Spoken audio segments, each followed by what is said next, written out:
bienvenue dans ce nouvel épisode du podcast Performance et Harmonie, réalisé par PHcom dans le studio de Transforma à Bruxelles, avec l'aide technique de Podcast Factory.org. Le podcast Performance et Harmonie est destiné aux responsables marketing et vente ainsi qu'aux dirigeants de sociétés assumant des fonctions commerciales.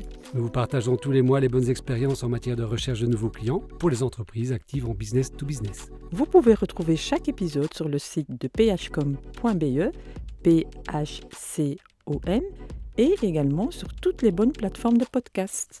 Vous pouvez soutenir ce podcast et favoriser sa visibilité en le partageant avec le plus grand nombre via un like, un comment, un share. Le répondeur est toujours actif pour que vous puissiez nous laisser un message. Nous y répondrons avec grand plaisir. Vous pouvez également prendre un rendez-vous directement avec Nadia ou Stéphane en allant sur phcom.be. À bientôt. Hello, Madame Performance. Bonjour, Monsieur Harmonie. Après avoir parlé des fichiers, il est temps de parler aussi des personnes de contact, qui peuvent d'ailleurs aussi faire partie de la constitution d'un fichier. Oui, donc on a trouvé les entreprises. Il faut maintenant trouver les bonnes personnes avec qui discuter et réfléchir à que leur dire. On parlera de script ? Disons que pour la prospection, le script est effectivement un élément clé qu'on peut aborder un petit peu aujourd'hui. Mais pour construire un script complet et détaillé, il vaut mieux se préparer. Et de cela, on peut parler aujourd'hui. Si on sait où on va, à qui il faut parler et que lui dire, on a déjà une bonne base. Oui, pour autant qu'on soit prêt mentalement, et aussi il faut être très bien organisé. Donc on a dit qu'on ne parlait pas de script en détail aujourd'hui, mais il faut quand même avoir une ligne de conduite à ce sujet. Une bonne pratique, ce sont les fiches persona. C'est quoi et comment faire ? Les fiches persona, c'est quelque part le bon profil dans l'entreprise de la personne qui sera notre interlocuteur clé, soit le décideur, un influenceur, ou peut-être un sponsor ou encore un prescripteur. Alors, la fiche persona, tout autant que les segments, nous permettent donc d'adapter un discours, un script. Oui, par exemple, un des points clés, c'est aussi qu'est-ce qui va pousser votre acheteur à vous écouter et acheter. Le SONCA, par exemple. Donc, SONCAS, si le moteur d'achat de la personne, c'est la sympathie, l'orgueil ou la recherche de la nouveauté, ou encore s'il est plutôt en recherche de commodité, de facilité, ou de gain d'argent, ou encore de sécurité. Et n'oublie pas l'écologie, l'environnement. Juste. Alors, dans la fiche persona, on devrait aussi retrouver les types de fonctions, les types de compétences, éventuellement l'expérience professionnelle, sa capacité à décider, l'âge de l'interlocuteur. Oui, ses habitudes et surtout les habitudes de sa fonction. Mais un grand classique, c'est effectivement, dans une telle fonction, on a l'habitude de dire non à. Donc les objections, on peut les préparer donc. Oui, et selon la taille de la société, le fameux C-level. Oui, qu'est-ce qui passe bien, qu'est-ce qui passe pas bien, qu'est-ce qu'on va découvrir au fur et à mesure de nos expériences de prospection, ça va influencer la fiche persona qu'il faudra faire évoluer.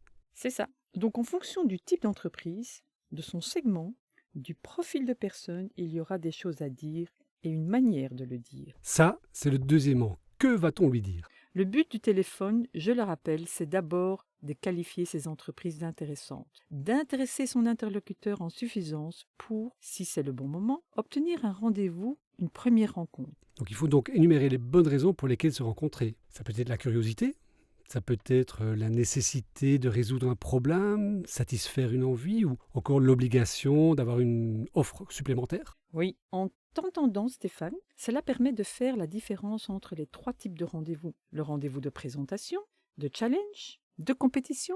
Oui, donc présentation, la société est intéressante, ça vaut la peine de la rencontrer, c'est le bon profil. Challenge, il y a un problème qui a été identifié, il y a une envie qui a été identifiée, bref, il y a un besoin. Compétition, il faut pouvoir remettre une offre. Donc, soit c'est une société dans laquelle il y a un projet, soit il y a un potentiel de projet.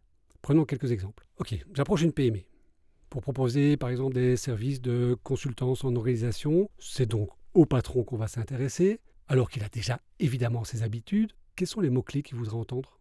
Selon moi, c'est performance, croissance, rentabilité, compétitivité, risque, réputation et aussi organisation des équipes. Ok, j'approche un directeur financier. C'est quoi ces mots-clés ? C'est qu'est-ce qu'il a envie de percevoir ? Je parlerai plutôt de gestion financière, de coûts, de rapports, optimisation, décision, compétitivité, KPI. Même exercice pour un marketeur ? Stratégie marketing, recherche de marché, analyse de données, vente, notoriété de la marque, concurrence et aussi le lead generation. Un DRH ?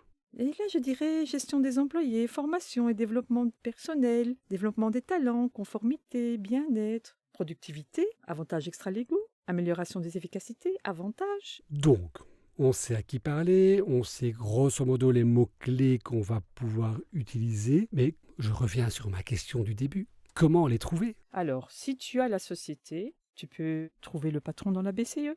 Oui, la Banque centrale des entreprises, effectivement, il divulgue le nom des responsables. LinkedIn, même chose? Oui, tu peux aller sur LinkedIn, tu peux trouver leurs compétences, leurs fonctions, depuis quand ils sont dans l'entreprise, leur historique aussi d'autres entreprises où ils ont peut-être travaillé. Il existe des DB avec les noms des personnes? Ça existe, chez PHcom par exemple. Je m'en doutais.